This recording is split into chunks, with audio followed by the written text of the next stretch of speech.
आप, अकबर के एक बेटे का नाम मुराद भी था। कौन था वो मुराद?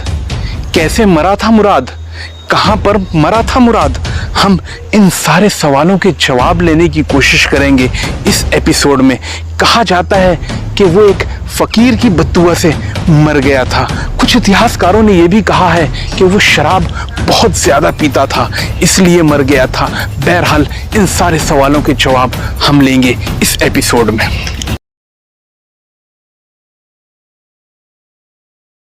अस्सलाम वालेकुम, आदाब दोस्तों। मैं डॉक्टर रज़ीउद्दीन सिद्दीकी, खोज इंडिया में आपका बहुत बहुत इस्तकबाल है, स्वागत है, हार्दिक स्वागत है। हम इस वक्त मौजूद हैं दरियाए मन के किनारे। आप सोच रहे होंगे कि ये कौन सी दरिया है भाई? ये मन नदी है। जो हम इस वक्त जहाँ मौजूद है, इस मकाम को शाहपुर कहा जाता है। जी हाँ दोस्तों, शाहपुर इस वक्त मध्य भारत में ज़िला बुल्डाना की तहसील खामगांव में वाक़े है। ये दरियाए मन आपको दिखाई दे रही है। इस नदी की सभ्यता ये है कि इस नदी के किनारे एक पुराना शहर बालापुर भी आबाद है। आज हम बात कर रहे हैं शाहपुर की। जी हाँ दोस्तों, मध्यकाल में शाहपुर ये वो शहर है कि बादशाह अकबर के बेटे मुराद ने यहाँ पर एक नया शहर बनाने की कोशिश की थी, बसाने की कोशिश की थी अब्दुर्रहीम खान खाना के साथ। लेकिन यहाँ पर उसके पहले एक वली अल्लाह रहा करते थे, जिनको स्थानीय लोग निपानी शाह और किताबों में अगर हम नज़र डालें तो नियानी शाह के नाम से जानते हैं। कौन थे वो, कहाँ पर है उनका मज़ार? चलिए हम आपको दिखाते हैं।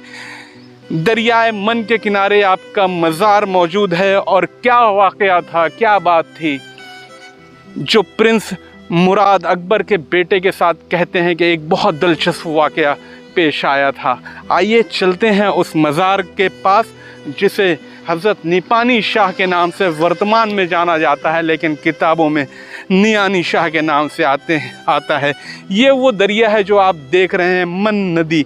आईने अकबरी में अबू फजल ने इस दरिया के बारे में लिखा है कि यहाँ से कीमती रंगीन पत्थर निकाले जाते थे। बहरहाल हम चलेंगे हज़रत नियानी शाह की दरगाह के बारे में।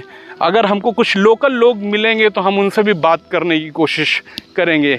आप तो यहीं के रहने वाले हो क्या भाई साहब? आप यहीं के रहने वाले हो क्या? शाहपुर के चिट्टी में। अच्छा, ये किसकी दरगाह है? क्या बोलते हैं इनको? निपानी बाबा। निपानी बाबा बोलते हैं। अच्छा, इनके बारे में कुछ जानते हैं क्या आप? नहीं, ये बाबा बोलेंगे ना। बाबा बोलते हैं। अच्छा, वहाँ चलिए। ये अच्छा, ये निपानी बाबा निपानी शाह के नाम से ये मज़ार मौजूद है। आइए चलकर देखते हैं कि यहाँ पर क्या क्या मौजूद है। ये शहर शाहपुर है, तहसील खामगांव है, ज़िला बुल्डाना है। मध्य भारत के मैप में आप इसको तलाश कीजिए। अकबर के बेटे मुराद की मुराद यहाँ पूरी नहीं हो पाई थी। ये वो शहर है, अकबर के बेटे मुराद ने इसको बसाने की कोशिश की थी, लेकिन कहते हैं कि बसाते बसाते ही वो खुद चल बसा। और उस चीज़ का कनेक्शन इन वली अल्लाह हज़रत निपानी शाह की दरगाह से है। ये देखिए, ये वो मज़ार है, दरिया के किनारे वाक़े है हज़रत निपानी शाह का मज़ार। आइए चलकर देखते हैं कि किस तरीके का कंस्ट्रक्शन है यहाँ पर। एक नीम का बड़ा सायेदार दरख्त है बिल्कुल मन नदी के किनारे। ये देखिए, अस्सलाम वालेकुम। ये मज़ार पाक हज़रत निपानी शाह का है, जिन्हें हिस्टोरिकल बुक में नियानी शाह के नाम से भी जाना जाता है। यहाँ पर एक मज़ार है, अभी ये छत बनाने की कोशिश की गई, बनाई गई है। बहुत मॉडर्न कंस्ट्रक्शन दिखाई देता है, लेकिन यहाँ पर देखिए ये पुराने ज़माने की क़ब्र अनवर है। आप देखिए इसको, ये बिल्कुल अनगढ़े पत्थरों से बनाई गई है। हमारे पास दरअसल बिरार अंडर द मुगल्स बुक है, जिसके आधार पर हम यहाँ पर पहुँचे हैं।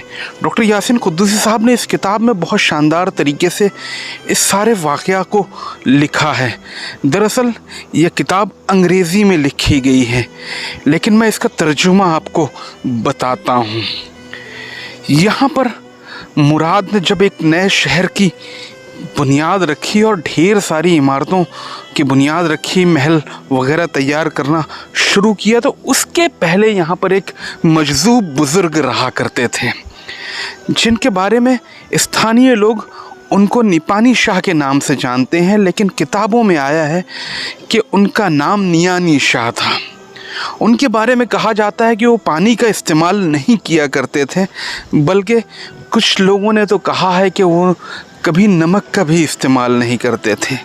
मुराद के दिल में एक ख़याल पैदा हुआ, क्यों ना निपानी शाह का इम्तिहान लिया जाए, उन्हें चेक किया जाए, क्या ये वाकई कोई बुज़ुर्ग हस्ती है कि ऐसे ही ढोंगी फ़कीर हैं। तो मुराद ने अपने यहाँ एक बहुत शानदार दावत रखी इस किताब की रूह से, कि मुराद ने अपने यहाँ एक बहुत शानदार दावत रखी और उस दावत में निपानी शाह को इनवाइट किया। निपानी शाह ने मुराद की उस दावत को कबूल कर लिया और वो वाकई मुराद की दावत में पहुँच गए। मुराद की मंशा जैसे ही आपको पता है कि वो चेक करना चाहता था। कुछ लोगों का, स्थानीय लोगों का कहना है कि उसने निपानी शाह के साथ ज़बरदस्ती वहाँ पर की और उनको ज़बरदस्ती नमक वाला खाना खिलाया और उनको पानी भी पिला दिया। लेकिन किताब के हवाले से अगर हम देखें तो किताब में लिखा है कि उनको साल्टी फूड दिया गया और उनको पानी जबरन पिलाया गया, ऐसा लोगों का भी मानना है, जिससे नियानी शाह जो थे वो बहुत गुस्से में आ गए और वो वापस अपने खेमे की तरफ चले गए। पर जाते जाते उन्होंने एक लफ्ज़ कहा। वो लफ्ज़ क्या था कि मेरा दिया और तेरा तीजा। दरअसल मुराद को उन्होंने एक तरीके से बद्दुआ दी थी। वो गुस्से में आकर उन्होंने मुराद को शराब दिया था कि मैं तो कल मर जाऊंगा, कि मेरा दूसरा होगा, लेकिन मेरे मरने के तीसरे दिन के बाद तू भी ज़िंदा नहीं रहेगा, तू भी मर जाएगा, तेरा तीजा होगा। और हुआ भी वही। दूसरे दिन नियानी शाह का वहाँ पर इंतकाल हो जाता है और कहते हैं कि नियानी शाह का जैसे ही इंतकाल होता है, मुराद की भी तबीयत बहुत ज़्यादा बिगड़ जाती है। उसको देखकर वहाँ पर काफ़ी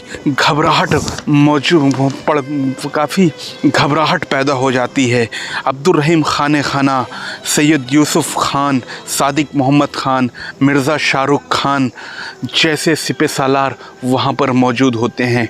वो भी सब के सब घबरा जाते हैं और मुराद की तबीयत दिन ब दिन ख़राब होती जाती है। बहुत ज़्यादा उसकी तबीयत बिगड़ जाती है।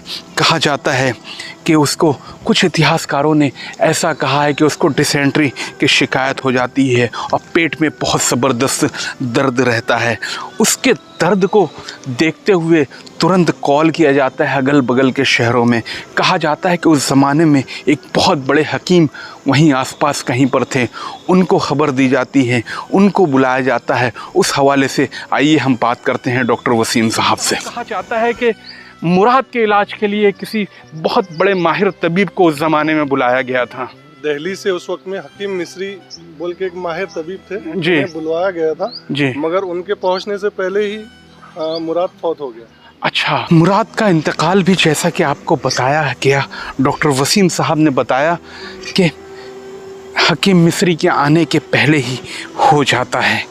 उसके बाद क्या होता है, मुराद को यहीं पर सुपुर्द खाक कर दिया जाता है। यहीं थोड़ी दूर पर हम चलेंगे, उस जगह को भी देखने की कोशिश करेंगे जहां पर मुराद को दफन किया गया है। हालांकि बहुत कन्फर्म ये बातें नहीं है कि मुराद को वाकई वहां पर दफन किया गया है, लेकिन स्थानीय लोगों का ऐसा मानना है। आइए चलते हैं, उस जगह को देखते हैं। ये देखिए, हम एक ऐसे मकाम पर शाहपुर में आ गए हैं। यहाँ पर एक रोज़ा है, कहा जाता है। वो देखिए दूर जो नज़र आता है इन खेतों में, यहाँ से मैं कैमरामैन को कहूँगा कि जूम करे। ये देखिए, जूम करने पर आपको दिखाई दे रहा होगा। इस रोज़े के बारे में कहा जाता है कि मुराद को इसी में दफन किया गया था, लेकिन कुछ लोगों का मानना है कि यहाँ पर एक कब्रिस्तान है, उस कब्रिस्तान में मुराद को दफन किया गया था। हम आने वाले एपिसोड में उस रोज़े के पास आपको लेकर ज़रूर चलेंगे और पूरा शाहपुर आपको दिखाने की कोशिश करेंगे। बहरहाल कहने का मतलब ये है कि मुराद के इंतकाल के बाद यहाँ पर अबू फजल और दानियाल आते हैं। अबू फजल और दानियाल आते हैं और कुछ अरसे के बाद या कुछ सालों के बाद उसको यहाँ से, उसकी लाश को निकालकर वापस दिल्ली स्थित हुमायूं के मकबरे में ले जाकर दफन किया जाता है। लेकिन विकिपीडिया जैसे हल्के सोर्स बताते हैं कि मुराद का इंतकाल लाहौर में हुआ था।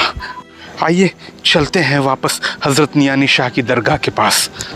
कहते हैं कि शाहपुर आज भी उजड़ा हुआ है। सिर्फ रौनक और बहारें अगर हैं तो इस जगह पर हज़रत नियानी शाह की दरगाह पर, यहाँ पर सालाना उर्स वगैरह बड़ी धूमधाम से होता है। हज़ारों ज़ायरीन यहाँ पर आते हैं। आप ज़ियारत कीजिए हज़रत नियानी शाह के रोज़े की। एकदम मन नदी के किनारे शाहपुर, तहसील खामगांव, ज़िला बुल्ढाना में मौजूद है। मैं डॉक्टर रज़ीउद्दीन सिद्दीकी, मद नदी का किनारा, ऐतिहासिक शहर शाहपुर, जिसे मुराद की अधूरी मुराद कहा गया है, वहाँ से खोज इंडिया।